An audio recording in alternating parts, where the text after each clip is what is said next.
आपका स्वराज एक्सप्रेस देख रहे हैं आप और मैं हूं आपके साथ शिवम सोनी। छत्तीसगढ़ के मुख्यमंत्री भूपेश बघेल लोकसभा चुनाव के लिए चुनावी प्रचार कर रहे हैं। ऐसे में स्वराज एक्सप्रेस ने चुनावी यात्रा के दौरान सीएम बघेल के साथ एक दिन गुजारा है।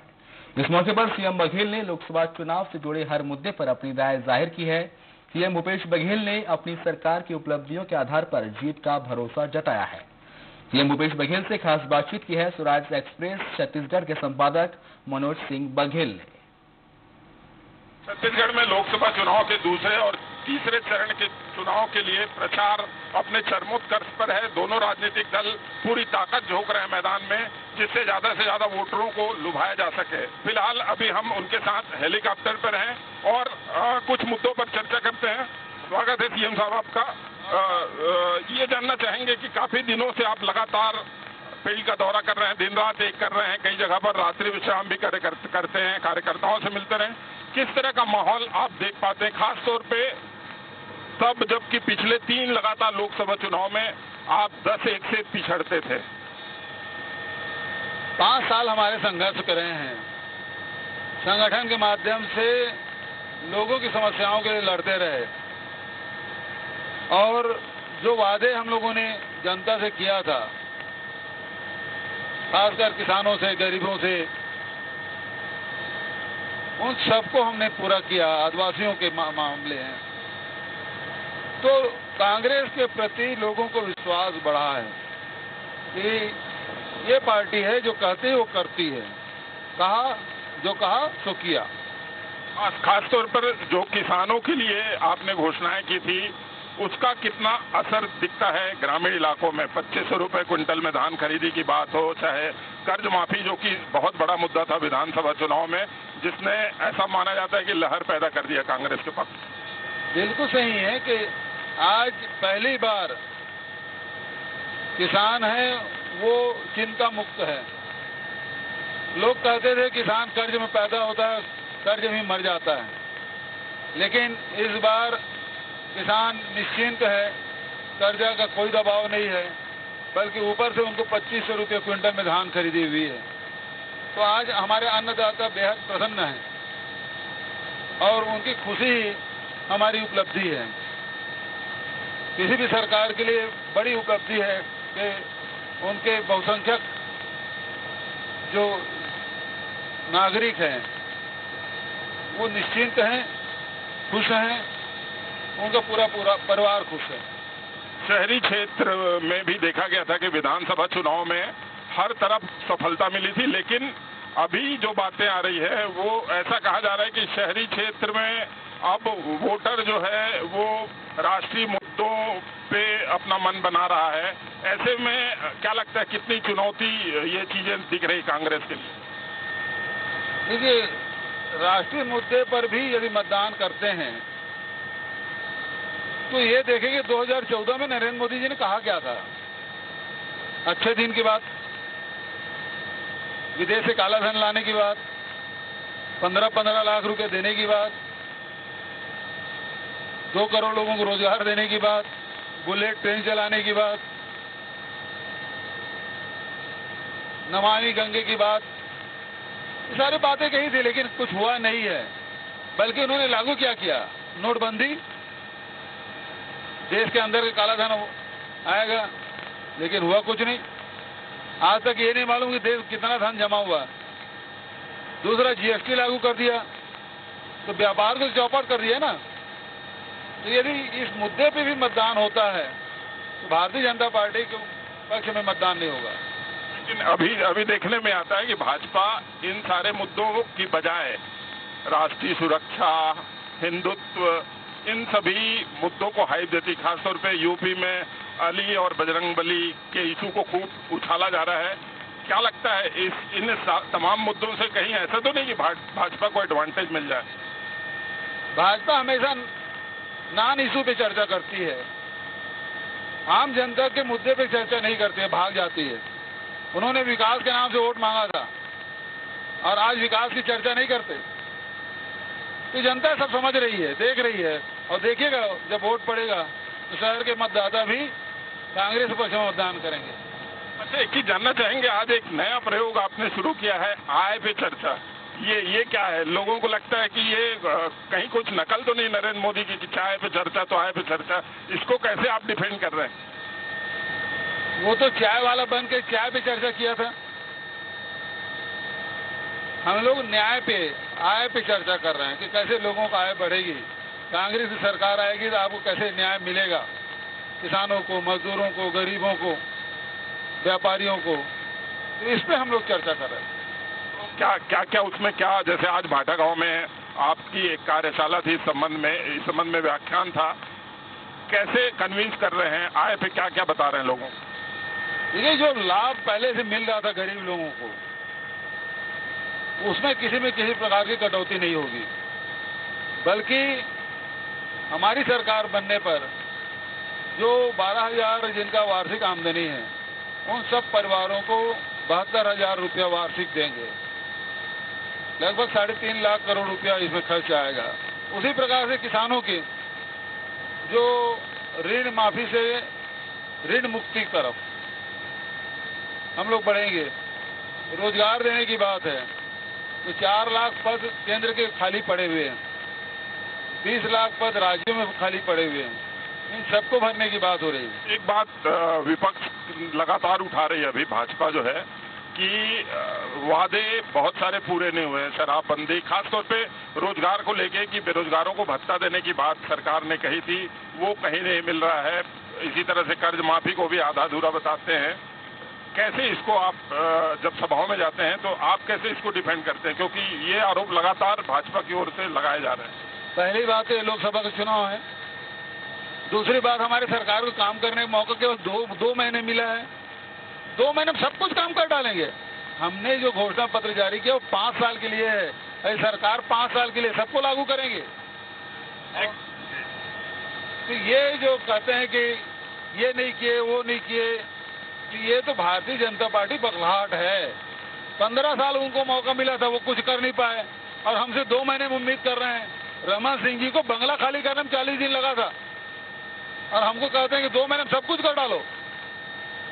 आज एक इंटरेस्टिंग ट्वीट किया है आपने कि हाँ, मैं छोटा आदमी हूँ। ये किस संदर्भ में है? कल शायद पूर्व सीएम डॉक्टर रमन सिंह ने कहा था कि छोटा आदमी छोटी छोटी बातें करता है। हाँ, मुझे उन्होंने छोटा आदमी कहा है, और सही भी कहा है कि हम लोग माटी पुत्र हैं, खेती किसानी जुड़े रहे हैं, हम लोग छोटे ही हैं। मैं बड़ा होना भी नहीं चाहता, मैं छोटा ही रहना चाहता हूँ। किसानों के बीच, गरीबों के बीच काम करना चाहता हूँ, उनके जीवन स्तर में सुधार लाना चाहता हूँ। वो बड़े आदमी हैं, उनको मुबारक। हमने ये देखा है कि जो आपने विधानसभा चुनाव के पहले एक नारा दिया था, नरवा गरुआ घुरवा और बारी, छत्तीसगढ़ के 4 चिनारी, गांव-गांव में ये नारा पहुंच चुका है, प्रचलित हो चुका है। लेकिन भाजपा के नेता जो है, लगातार उनकी सभाओं में भी मैं गया हूँ, इस नारे का मखौल उड़ाते हैं और कहते हैं कि ये जो आइडिया है इसका फेल होना तय है। देखो, ये गांव की समस्या है, और भारतीय जनता पार्टी के लोगों को गांव की समस्या समझ नहीं आएगी। वो गाय के नाम से वोट मांग सकते हैं, गाय की सेवा नहीं कर सकते, उसकी व्यवस्था नहीं कर सकते। ये हम लोग कर रहे हैं। पानी की व्यवस्था, मवेशी की व्यवस्था और कंपोस्ट खाद की व्यवस्था, ये लोग हम लोग कर रहे हैं ताकि कृषि लागत कम हो, गांव में रोजगार पैदा हो, दूध उत्पादन बढ़े, रखवाली कम हो, तो इससे कृषि लागत कम होगी और गांव बहुत सुव्यवस्थित होगी। तो ये बात भारतीय जनता पार्टी के किसी नेता को समझ नहीं आने वाली है। वो हंसने दीजिए, लेकिन जहाँ जिस गांव में काम हो रहा है वहाँ के गांव के लोगों को पूछिएगा, बहुत खुश हैं।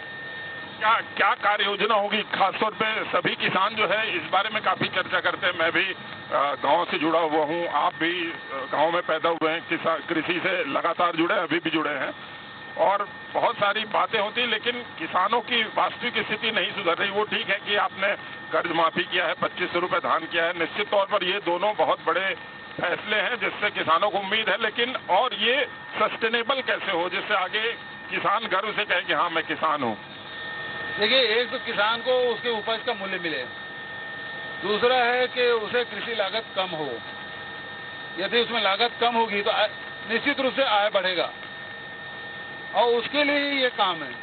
किसान को क्या चाहिए? पानी चाहिए, खेत की सुरक्षा चाहिए, कृषि लागत कम हो और कृषि उत्पादन का उसका मूल्य मिले। 4 चीज। तो ये जो छत्तीसगढ़ के 4 चिन्हारी, नरवा, गरवा, घुरवा, बाड़ी, ये इसी योजना का अंग है। हम जितने भी नाले हैं उसको रिचार्ज करेंगे ताकि सतही जल भी मिले, भूमिगत जल भी मिले। पिछले सरकारों में ये देखा गया है कि कृषि क्षेत्र और औद्योगिक क्षेत्र दोनों के बीच जो है टकराव की स्थिति रही है और आम लोगों को ये लगता था कि जो पिछली सरकार है वो उद्योगों को ज्यादा तरजीह देती है, जिससे कृषि क्षेत्र का नुकसान हो रहा है। खासतौर पे जो सिंचाई के लिए डैम बने हैं उसका पानी उद्योगों को मिल रहा है, किसानों को नहीं मिल रहा है। इसी तरह से जमीन अधिग्रहण जो किया जाता था उद्योगों के लिए वो एक तरफा किया जाता था और कई जगह किसानों की शिकायत थी कि उनको उचित मुआवजा नहीं मिलता है, नौकरी नहीं मिलती है। इसको आप कैसे मैनेज करेंगे? बड़ी जिम्मेदारी आपके ऊपर है, मानते हैं आप? ठीक है, भारत के जो कानून बने हुए हैं या भूमि अधिग्रहण बिल जो नया संशोधन हुआ 2013, उसको सही मायने में लागू कर दीजिए। किसान क्यों नहीं देंगे जमीन? क्योंकि यदि 4 गुना मुआवजा मिलता है, पुनर्वास नीति लागू होता है, तो देश के विकास में वो निश्चित रूप से सहयोग करेंगे। उद्योगपति भी सस्ते जमीन के लालच में पड़ के जहाँ नियम को तोड़ते मरोड़ते हैं, तो उनको लगता है कि हमको ठगा जा रहा है किसानों को। ये न्याय नहीं है। उनको साथ भी न्याय होना चाहिए। जो कानून बना हुआ है उसका लाभ उन लोगों को भी मिले और पूरा सुरक्षा उद्योग को भी मिले। दोनों में यदि संतुलन बना के चलें, मैं नहीं समझता कि कहीं कोई अड़चन आएगी। चलिए, चुनावी चर्चा एक बार फिर से करते हैं कि भाजपा को जिस तरह से आपने विधानसभा चुनाव में पटकनी दी थी और एक फार्मूला आपका बहुत कारगर हुआ था जब ये देखा गया था विधानसभा चुनाव में कि बहुत सारे आपके नए चेहरे जीत के आए थे, न सिर्फ जीत के आए थे बल्कि भारी मतों से जीत के आए थे और शायद वही प्रयोग अब भाजपा कर रही है। उसने अपने पूरे सांसदों को बदल दिया और नए चेहरे उतारे हैं। उनका ये फार्मूला क्या लगता है आपकी तरह उनका भी तो कहीं कारगर नहीं हो जाएगा? देखिए, कांग्रेस भी नया चेहरा उतारे, कांकेर में नया चेहरा है, बस्तर में नया चेहरा है, महासमुंद में है, रायपुर में है, दुर्ग में है। पुराना चेहरा यदि कोई है तो खेसारी सिंह है। बस सारे चेहरे नए हैं। भारतीय जनता पार्टी में भी नए चेहरे उतारे। दोनों में अंतर क्या है? दोनों में अंतर ये है कि ये कार्यकर्ताओं के पसंद से उतारे गए चेहरे हैं हमारे कांग्रेस के, और वो जो चेहरे हैं वो थोपे गए हैं। भारतीय जनता पार्टी ने थोप दिया है, लोगों की सहमति नहीं है, उनके कार्यकर्ताओं की सहमति नहीं है। हालांकि उनका आंतरिक मामला है, मुझे नहीं कहना चाहिए, लेकिन ये थोपे गए हैं और इस कारण से वो सफल नहीं होंगे। अभी चुनाव आयोग में लगातार दोनों राजनीतिक दल एक दूसरे के खिलाफ शिकायतें कर रहे हैं। एक महत्वपूर्ण शिकायत कल भाजपा की तरफ से की गई है कि आपके जो 4 सलाहकार हैं जो सरकारी पदों पर बैठे हैं, वो सभी सलाहकार चुनाव प्रचार में लगे हैं और कोड ऑफ कंडक्ट का वायलेशन कर रहे हैं। भारतीय जनता पार्टी तो कलेक्टर के भरोसे चुनाव लड़ते थे। ये तो अभी मनोनीत पद है सलाहकार जो है, और वो तो भारत के संविधान की शपथ लिए हैं, उनसे उपयोग करते रहे, कर्मचारी को उपयोग करते रहे, वो हमको ये सीख देंगे। ये इसका मतलब ये है कि वो चुनाव हार रहे हैं। अभी चुनाव में देखा गया है एक दुखद घटना हुई। पहले चरण के चुनाव के 2 दिन पहले भाजपा विधायक भीमा मंडावी की नक्सली हमले में मौत हो गई। उसके बाद इस पर जमकर सियासत हो रही है। भाजपा ने इसको आरोप लगाया है कि ये एक राजनीतिक साजिश हो सकती है, इसलिए इसकी सीबीआई जांच होनी चाहिए, लेकिन मुख्यमंत्री जो है सीबीआई जांच से कतरा रहे हैं, ऐसा भाजपा का आरोप।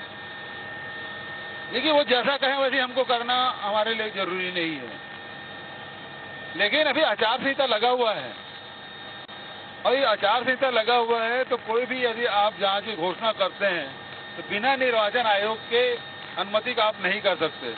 9 तारीख की शाम की घटना है, हमने 10 तारीख को ही निर्वाचन आयोग को पत्र लिख दिया, हम न्यायिक जांच कराना चाहते हैं, उसकी अनुमति दें। अब इनको इतना सब्र नहीं है, उनको आरोप लगाना है तो लगा रहे हैं, लेकिन हम तो कानूनी प्रक्रिया का पालन करेंगे और हमने किया। क्या लगता है जो नक्सल हमला हुआ और एक तरह से ये लग रहा था कि कहीं इस घटना से सहानुभूति तो पैदा नहीं हो जाएगी, क्या क्या इस पे सियासत होना चाहिए इस तरह की घटनाओं पे? ये देखा गया है कि खासतौर पर उस घटना के बाद इस संबंध में खूब जो है आरोप प्रत्यारोप एक दूसरे की तरफ से हो रहे हैं। देखिए, पहली बात तो इन्होंने सुरक्षा में चूक का आरोप नहीं लगाया, क्योंकि पूरी सुरक्षा दी गई थी। वो खुद ही सुरक्षा बल को वापस किया है। षड्यंत्र की बात कर रहे हैं तो षड्यंत्र, नक्सली हमले में यदि षड्यंत्र है तो उनको बताना चाहिए, लेकिन फिर भी हम न्यायिक जांच कराएंगे और उसमें उसको तथ्य रखना चाहिए। एक और बड़ा गंभीर आरोप डॉक्टर रमन सिंह ने लगाया था। परसों पत्रकारों से बातचीत हो रही थी, उस समय ये कहा था कि ये सब जो घटनाएं हैं वो सरकार की हीला हवाली के चलते हुई है, और जो है जब से सरकार कांग्रेस की आई है तब से नक्सली कह रहे हैं कि हमारी सरकार आ गई है। और उन्होंने एक चीज और कहा कि सरकार बताए कि कौन है मध्यस्थ जिसके जरिए जो है आप बातचीत करते हैं, जो जंगलों में जाके नक्सलियों से मिल रहा है। इस तरह का सीधा आरोप उनका था। ये लफाज लोग हैं, लफाजी करने से इनको कोई गुरेज नहीं है। मुझे बहुत दुख होता है। मैंने कब कहा नक्सली से बात करूंगा? मैंने तो कहा था हम आदिवासियों से बात करेंगे, वहां जो लोग रह रहे हैं, परंपरागत रूप से रह रहे हैं, उनसे बात करेंगे, पत्रकारों से बात करेंगे। मैं खुद बात करने जाऊंगा हम आदिवासियों से, पत्रकारों से बात करने में मध्यस्थता की जरूरत क्या है? वो 15 साल कुछ नहीं कर पाए, वो खींच हम पे निकाल रहे हैं। और नक्सलियों से तो उनकी साठ गांठ है। झीरम घाटी जांच क्यों नहीं कराएं? हमको जांच कराने की अनुमति कहां दे रहे हैं? भारत सरकार। तो षड्यंत्र तो उनका है, साठ गांठ उनका है। हम तो पूरा सुरक्षा दे रहे हैं। हम नक्सली किसी प्रकार से बात नहीं करना चाहते हैं। हम ये कह रहे हैं यदि बात करना चाहते हैं तो पहले हथियार छोड़े, भारत के संविधान पे अपनी आशा व्यक्त करे, उसके बाद किसी से बात की जा सकती है। अजीत जोगी का भी एक स्टेटमेंट उस समय आया था कि मुख्यमंत्री नक्सल संबंधी अपनी नीति में बार बार बदलाव ला रहे हैं। उनके बयान जो है अलग अलग आ रहे हैं, और यही वजह है कि जो है नक्सलियों के हौसले बुलंद हो रहे हैं। इससे कहा किसी प्रकार के कोई बदलाव नहीं है। मैंने कहा कि जो वहां रह रहे हैं, चाहे पत्रकार हो, चाहे आदिवासी हो, चाहे गैर आदिवासी हो, चाहे वो व्यापारी हो, चाहे वो जवान वहां तैनात हैं, उनसे बात करने की बात तो मैं शुरू से कर रहा हूं, जबकि आज तक के किसी ने इन लोगों से बात तक नहीं की। तो जो पीड़ित हैं, जो प्रभावित लोग हैं, उससे क्यों बात नहीं करना चाहिए? और ये चुनाव समाप्त होगा, हम करेंगे। अच्छा, एक चीज ये बताइए, विधानसभा चुनाव में ये देखा गया था कि त्रिकोणीय संघर्ष की स्थिति थी, लेकिन इस बार जोगी कांग्रेस ने अपने आप को चुनाव मैदान से अलग कर लिया है। इसके क्या मायने समझते हैं आप? पिछले जो चुनाव है वो भारतीय जनता पार्टी ने लड़वाया था उनको, और जनता जान चुकी। तो भाजपा को भी नुकसान हुआ, जोगी को फायदे में रहा, 5 सीट आ गया। बसपा के वो 2 सीट में रह गई। तो नुकसान बसपा को हुआ, नुकसान भाजपा को हुआ। जनता ये समझ चुकी है। अब भाजपा है वो सहयोग नहीं कर रही, अब तो कैंडिडेट ही नहीं खड़ा किए, और इस बात को समझ चुके हैं। इसका लाभ अब कांग्रेस को मिलेगा। बहुत सारे जोगी कांग्रेस के नेता जो है बहुत सारे आ गए हैं, और क्या लगता है जो 4-5 विधायक हैं उनसे बातचीत चल रही क्या? ऐसा जो है इधर उधर सुनने में आता है, उनमें से ज्यादातर भी आपसे लगातार संपर्क में और आना चाहते हैं। सैकड़ों की तादाद में रोज कार्यकर्ता आ रहे हैं, और स्थानीय जो हमारी लीडरशिप है, संगठन है, उनसे पूछ के हम लोग उसके प्रवेश दे रहे हैं। विधायकों की यहाँ तक की बात है, विधायक तोड़ने से कोई लाभ नहीं मिलता,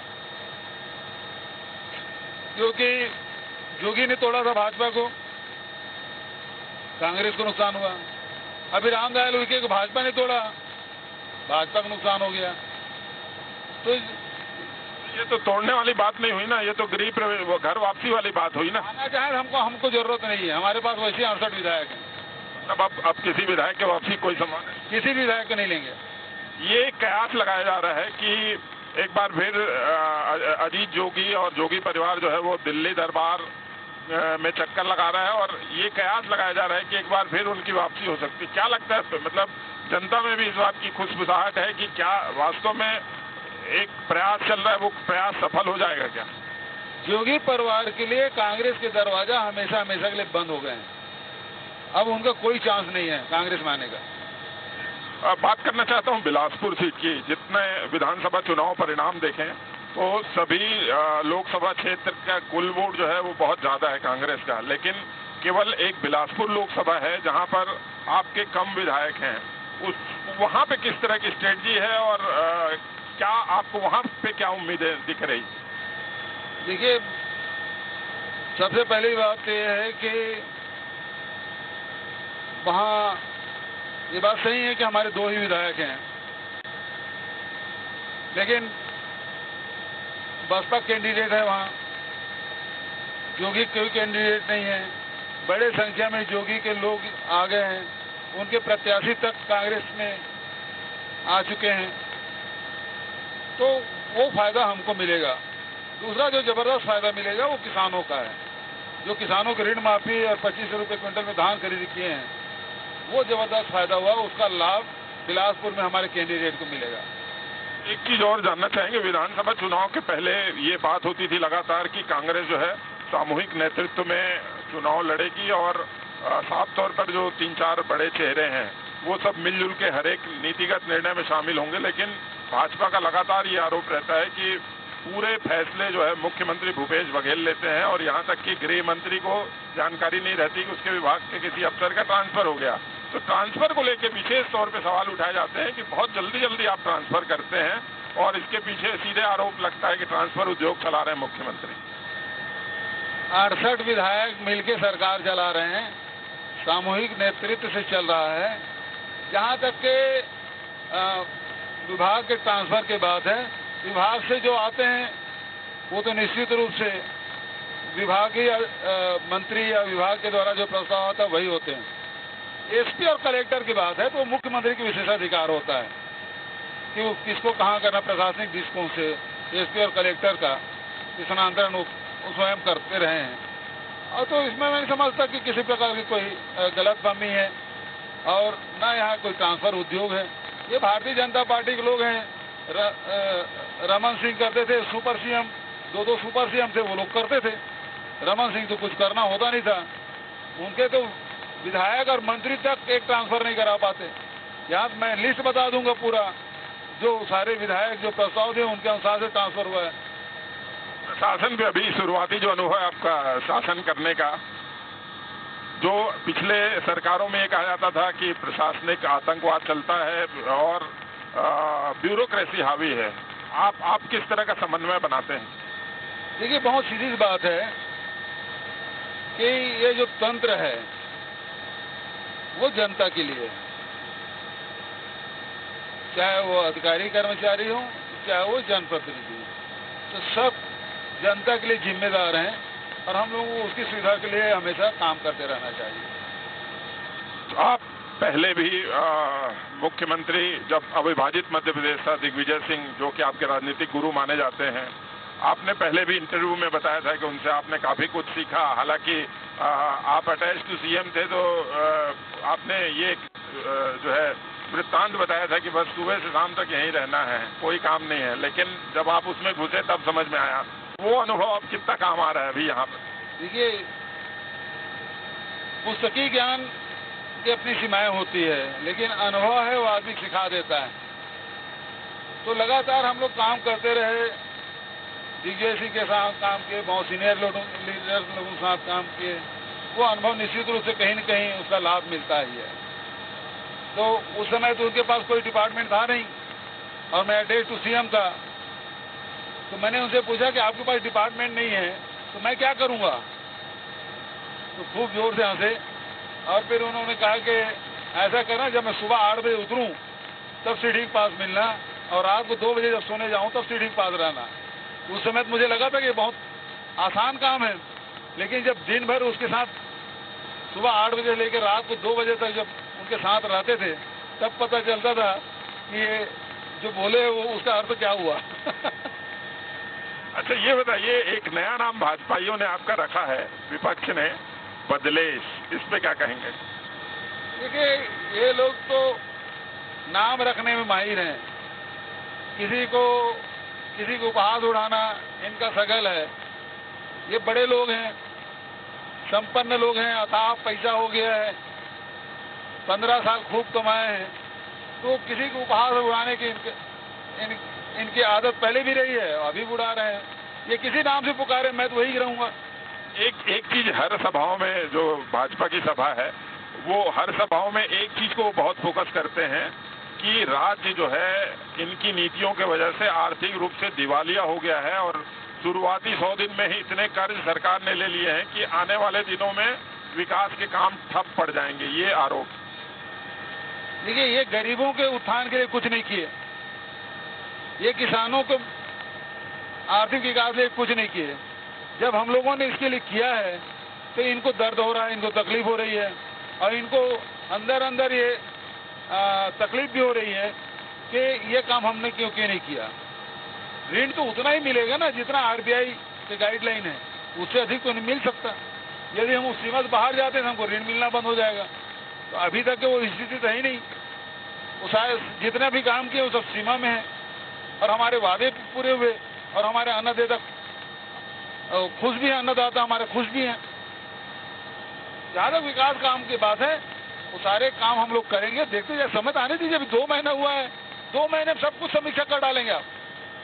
देखिए, एक सवाल विधानसभा चुनाव में मेरा अध्ययन ये था कि आप लोगों को सकारात्मक वोट तो मिले, लेकिन नकारात्मक वोट ज्यादा मिले। अब क्या स्थिति देखते हैं? अभी जो लोकसभा चुनाव है उसमें छत्तीसगढ़ में आप लोगों को नकारात्मक वोट ज्यादा मिलेंगे कि सकारात्मक? देखिए, जहां 68 सीट जीते हैं, हम लोग को 43% वोट मिला और उनको 33% वोट मिला है भाजपा को। तो सब कुछ नकारात्मक नहीं है। जनता ने कांग्रेस को जिताने के लिए वोट किया है, तभी 68 सीट आई। परिवर्तन भी चाह रहे थे, लेकिन परिवर्तन में वो जोगी भी जिता सकते थे, जोगी और बसपा गठबंधन को, लेकिन उसको नकार दिया। और लोकसभा में भी सकारात्मक वोट कांग्रेस को मिलेगा। ऐसा विश्वास क्यों है आपको कि सकारात्मक वोट मिलेगा? क्योंकि हम लोग जनता से जुड़ के काम करते हैं। हर वर्ग, चाहे वो किसान हो चाहे व्यापारी हो, सबके पूछ के हमने कहा उद्योग नीति आप बनाइए। 2019 का उद्योग नीति हमने उद्योगपतियों से कहा, आप बताइए कि क्या चाहते हैं आप। हम चाहते हैं कि छत्तीसगढ़ में ज्यादा से ज्यादा उद्योग आए, और उसमें क्या आप सुविधा चाहते हैं। पिछले उद्योग नीति में आपको कुछ जोड़ना चाहते हैं, क्या परिवर्तन करना चाहते हैं, बताइए, हम करना तैयार हैं।